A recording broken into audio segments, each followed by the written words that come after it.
रुपए से ऊपर पेट्रोल हो गया है। यही सरकार, जब भारतीय जनता पार्टी की सरकार थी तब कहती थी स्मृति ईरानी जी, मनमोहन सिंह चूड़ियां पहन लो, इतनी महंगाई हो गई है। माननीय राजनाथ सिंह जी हाथ में तख्ती बैनर लेकर के बैठते थे, डीजल पेट्रोल के दाम कम करो, लेकिन आज मुंह में दही जम गया, वो बोल नहीं पा रहे। जिस प्रकार से लखीमपुर खीरी में औरतों के ऊपर अत्याचार हुआ, उनकी साड़ी खींचने का काम हुआ, मुझे नहीं लगता कि उत्तर प्रदेश में ऐसा कभी इतिहास में हुआ होगा। ये उत्तर प्रदेश की जनता जागरूक हो चुकी है इस ढोंगी सरकार से, और जो भारतीय जनता पार्टी की सरकार ने अपने मैनिफेस्टो में जो वादे किए थे उस वादे पे ये लोग खरे नहीं उतरे हैं। विधानसभा चुनाव अब जैसे जैसे नज़दीक आता जा रहा है वैसे ही विपक्ष जो है पूरी तरह से अब अपने रूप में आ गया है। समाजवादी पार्टी प्रदेश भर के तमाम जनपदों पर, तमाम तहसीलों पर आज प्रदर्शन किया, तमाम सारे मुद्दे रहे। भाई साहब, क्या क्या मुद्दे रहे, किन किन मुद्दों को लेकर के आज प्रदर्शन किया? देखिए, सबसे पहले तो जो है हम लोग आज पूरे प्रदेश में प्रत्येक तहसील पर राष्ट्रीय अध्यक्ष अखिलेश यादव जी के दिशा निर्देश पर यहाँ पर हम लोग पहुँचे हैं। सबसे पहले इन्होंने युवाओं को गुमराह किया है, युवाओं को रोजगार देने का वादा किया इन्होंने। आज युवा दर दर भटक रहा है। शिक्षा व्यवस्था को इन्होंने बिल्कुल बिगाड़ के रख दिया है। आज शिक्षा व्यवस्था हमारी चरमराई हुई है। 2 साल से छात्रों को गुमराह किया जा रहा है और एग्ज़ाम के लिए कहा गया। हम लोगों की सबसे पहली मांग है कि छात्र एग्ज़ाम देने से इनकार नहीं करेंगे, लेकिन सबसे पहले उनको आप कोविड का जो है वैक्सीनेशन कराइए।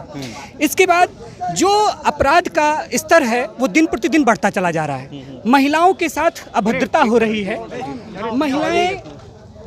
महिलाएं आज अभी हमारा जब ब्लॉक प्रमुख का चुनाव हुआ तो हमने देखा लखीमपुर और आजमगढ़ में महिलाओं के साथ कैसा दुर्व्यवहार हो रहा है।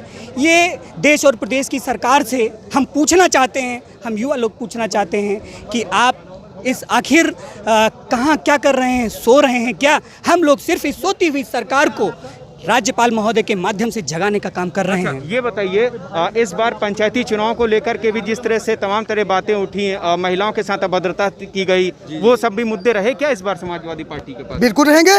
आप पत्रकार महोदय, मैं आपसे जानना चाहता हूँ, क्या लखीमपुर में महिला का साड़ी नहीं खींची गई? आप बता दीजिए हमको। पूरे देश ने देखा, दुनिया ने देखा। नहीं तो आज का प्रदर्शन क्या क्या मुख्य बिंदु? आज का प्रदर्शन जो मुख्य था, हत्या, लूट, डकैती प्रदेश में जो भरमार हो गई है, गुंडागर्दी चरम पे हो गई है, किसानों का 15 लाख करोड़ रुपया जो गन्ने का भुगतान है वो नहीं दिया गया है, बच्चों की शिक्षा बद से बदतर हो गई है, स्कूल कॉलेज है नहीं, टीचर है नहीं है, और अस्पतालों में लोगों की स्वास्थ्य के लिए अच्छी सुविधाएं नहीं हैं, वेंटिलेटर नहीं है। तमाम ऐसे अहम मुद्दा हैं। महंगाई को लेकर के, महंगाई के आप मोटरसाइकिल नहीं चलाते क्या? आज 100 रुपए से ऊपर पेट्रोल हो गया है। यही सरकार, जब भारतीय जनता पार्टी की सरकार थी तब कहती थी स्मृति ईरानी जी, मनमोहन सिंह चूड़ियां पहन लो, इतनी महंगाई हो गई है। माननीय राजनाथ सिंह जी हाथ में तख्ती बैनर लेकर के बैठते थे, डीजल पेट्रोल के दाम कम करो, लेकिन आज मुंह में दही जम गया, वो बोल नहीं पा रहे। 100 रुपए के ऊपर पेट्रोल के दाम निकल गए, गैस सिलेंडर के दाम कहाँ चले गए, डीजल पेट्रोल आसमान छू रहा है। इन्हीं सब मुद्दों के लेके हम लोग आज धरना दिए, और यकीन मानिए यही सब जनता के मुद्दे हैं जो जमीन से जुड़े हुए हैं। इन्हीं सब मुद्दों के साथ में भारतीय जनता पार्टी की 2022 में विदाई होना तय है।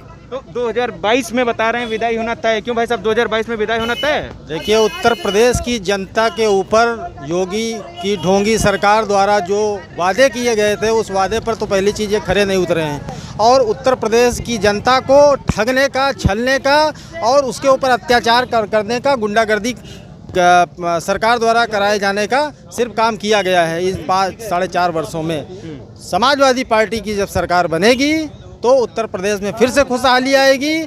2012 से 17 तक उत्तर प्रदेश में खुशहाली थी। माननीय राष्ट्रीय अध्यक्ष जी के नेतृत्व में जो सरकार चली उसमें प्रत्येक गरीब वर्ग का व्यक्ति जो है उसको सुविधाएं मिल रही थी, वो खुश था, और इनके ये अपने वादे पर खरे नहीं उतर पाए। अच्छा, ये बताइए, आप नौजवान हैं, युवा हैं, रोजगार को लेकर के भी इस बार आक्रोशित है युवा? भाई, रोजगार तो उन्होंने दे दिया।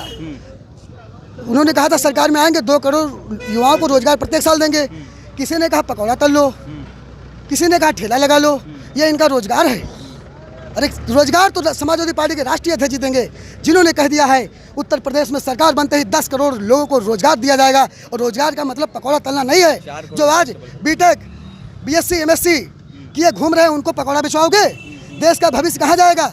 आज अगर देश का नौजवान ही पढ़ लिख करके गांव में घूम रहा है तो देश हमारा पीछे नहीं जाएगा।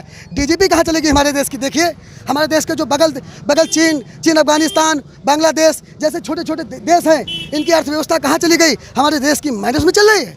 बहुत शर्म की बात है हम युवाओं को लिए। आज उत्तर प्रदेश और देश का नौजवान ने ठान लिया है कि 2022 में आदरणीय अखिलेश यादव जी को हम मुख्यमंत्री बनाने का काम करेंगे। तो नौजवान ने भी ठान लिया है और भी नौजवान हैं। ये बताइए, अभी हमने जिस तरह से बात किया बेरोजगारी को लेकर के और तमाम सारे मुद्दे हैं, आप लोग इस बार विपक्ष में हैं, आप लोग आ रहे हैं, और क्या क्या मुद्दे रहेंगे? क्या आप लोग घेरेंगे सरकार को? घेरेंगे क्या? जिस तरह से ये सरकार गुंडागर्दी कर रही है, आपातकाल जो है 1995 में कांग्रेस द्वारा भी लगाया गया था। 19 महीने नेता जो है गुंडागर्दी की आप बात कर रहे हैं, समाजवादी पार्टी पे भी आरोप लगते हैं। 19 महीने नेताओं को जेल में रखा गया, लेकिन क्या उस वक्त उन नेताओं के घरों को, जनता के प्रतिनिधियों के घरों को तोड़ने का काम नहीं किया गया था? लेकिन आज ये सरकार इतनी सत्ता के नशे में चूर हो गई है कि जनता के प्रतिनिधियों का मकान और घर तोड़ने का काम कर रही है, उनको परेशान करने का काम कर रही है। जिस प्रकार से लखीमपुर खीरी में औरतों के ऊपर अत्याचार हुआ, उनकी साड़ी खींचने का काम हुआ, मुझे नहीं लगता कि उत्तर प्रदेश में ऐसा कभी इतिहास में हुआ होगा। औरतों के साथ इस तरह से बदतमीजी हुई होगी और रोडों पे जो खुलेआम गोलियां चल रही हैं, इसका सिर्फ और सिर्फ जिम्मेदार भारतीय जनता पार्टी और माननीय योगी आदित्यनाथ जी हैं। और मैं उनसे अपील करता हूं कि इससे सुधर जाएं, क्योंकि सिर्फ उनके पास 5 महीने हैं, क्योंकि उत्तर प्रदेश का युवा और नौजवान सड़कों पर उतरने का काम कर चुका है। ठान लिया है उसने कि 2022 में आदरणीय अखिलेश यादव जी को मुख्यमंत्री बनाएंगे और उत्तर प्रदेश में समाजवादी पार्टी की सरकार बनाएंगे। क्योंकि सरकार ने गोली चलाई बता रहे हैं तमाम गुंडे। आपने देखा होगा जिस तरीके से पंचायत चुनाव में अभी जनता ने निष्पक्ष बहुमत दिया समाजवादी पार्टी को जिला पंचायत के चुनाव में, और ये जो चुनाव हुए जिला पंचायत अध्यक्ष के ब्लॉक प्रमुख के लोगों को अगवा किए गए और जनता ने साफ मैसेज दे दिया गया 2022 में हम समाजवादी पार्टी के साथ में। इसी के साथ मैं अपनी बात खत्म करता हूँ। आपका बहुत बहुत जनता ने साफ तौर पर एक स्पष्ट बहुमत जनता ने दे दिया है। क्यों? और भी लोग हैं, समाजवादी के लोग हैं। क्या लग रहा है इस बार उत्तर प्रदेश में विधानसभा चुनाव में अच्छा फाइट कर पाएगी समाजवादी पार्टी? देखिए, उत्तर प्रदेश की जनता जागरूक हो चुकी है इस ढोंगी सरकार से, और जो भारतीय जनता पार्टी की सरकार ने अपने मैनिफेस्टो में जो वादे किए थे उस वादे पे ये लोग खरे नहीं उतरे हैं। उत्तर प्रदेश की जनता पूरी तरीके से जागरूक हो चुकी है। उत्तर प्रदेश में 2022 में तख्त पलटने का काम उत्तर प्रदेश की जनता करेगी और माननीय राष्ट्रीय अध्यक्ष श्री अखिलेश यादव जी को दोबारा मुख्यमंत्री बनाएगी, ये हमारा पूर्ण विश्वास है। और 2022 में हम लोग 351 प्लस होंगे। अच्छा, क्यों भाई साहब, क्या लग रहा है 2000 बिल्कुल जिस प्रकार से आदरणीय अखिलेश यादव जी ने 2012 से 16 के बीच में कार्य किए हैं, जैसे आगरा एक्सप्रेसवे बनवाया, इंटरनेशनल स्टेडियम बनवाया और माताओं को पेंशन देने का काम किया और जनेश्वर मिश्र पार्क बनवाया, इसी प्रकार से न जाने कितने काम आदरणीय अखिलेश यादव जी ने किए। मेधावी छात्रों को लैपटॉप बांटने का काम किया। उसी काम को लेकर हम लोग जनता के बीच में उतरेंगे, जनता को जागरूक करने का काम करेंगे और लोगों के बीच में जाएंगे और उसी के साथ हम लोग चुनाव जीतेंगे। 2022 में 351 प्लस सीटें हम लोग जीतेंगे। क्यों, आपको भी लग रहा है पूरी जी? हम लोग आ रहे हैं, 351 सीटें इंशाल्लाह ज़रूर जीतेंगे। राष्ट्रीय अध्यक्ष जी हमारे मुख्यमंत्री बनेंगे। हम लोग ने और हमारी पूरी जनता ने, प्रदेश की जनता ने तय कर लिया है राष्ट्रीय अध्यक्ष जी को मुख्यमंत्री बनाना है। आपने देखा होगा कि उत्तर प्रदेश में जब 2012 से 2017 के बीच समाजवादी पार्टी माननीय अखिलेश यादव जी की सरकार चल रही थी, तो यही भारतीय जनता पार्टी थी और रोज़ प्रतिदिन आरोप लगाती थी कि समाजवादी पार्टी ने जंगल राज बना दिया है, गुंडागर्दी कर रही है। आज उत्तर प्रदेश की स्थिति ये है कि भारतीय जनता पार्टी की सरकार सबसे बड़ी गुंडी सरकार साबित हुई है। और आप सड़कों को देख लीजिए, और अगर निष्पक्ष कोई पत्रकार सरकार के खिलाफ कुछ दिखाना चाहता है, आवाज़ उठाता है, तो उसको दौड़ा दौड़ा कर मारा जाता है।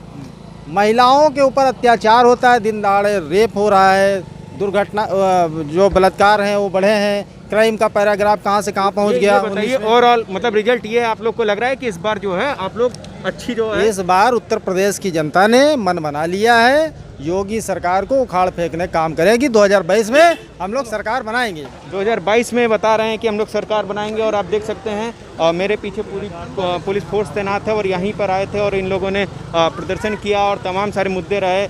उसमें महंगाई भी बात रही और तमाम जो इस बार पंचायती चुनाव के दौरान जिस तरह से दिक्कतें रहीं उसको भी लेकर के इन लोगों ने प्रदर्शन किया। पंचायती चुनाव में आपने देखा जिस तरह से महिलाओं के साथ अभद्रता की गई, साड़ी उनकी फाड़ी गई, तो ये कहीं ना कहीं उत्तर प्रदेश में एक बीजेपी सरकार के लिए, योगी सरकार के लिए गलत इम्पैक्ट जा रहा है और विपक्ष जो है अब इस मुद्दों को भुना रहा है। अब देखना ये होगा कि 2022 में किसकी सरकार बनती है। बहरहाल फाइट बड़ा ही जोरदार देखने को होगा इस बार, क्योंकि बहुत सारे मुद्दे हैं विपक्ष के पास और कहीं ना कहीं सरकार इसमें धाराशायी होती दिख रही है।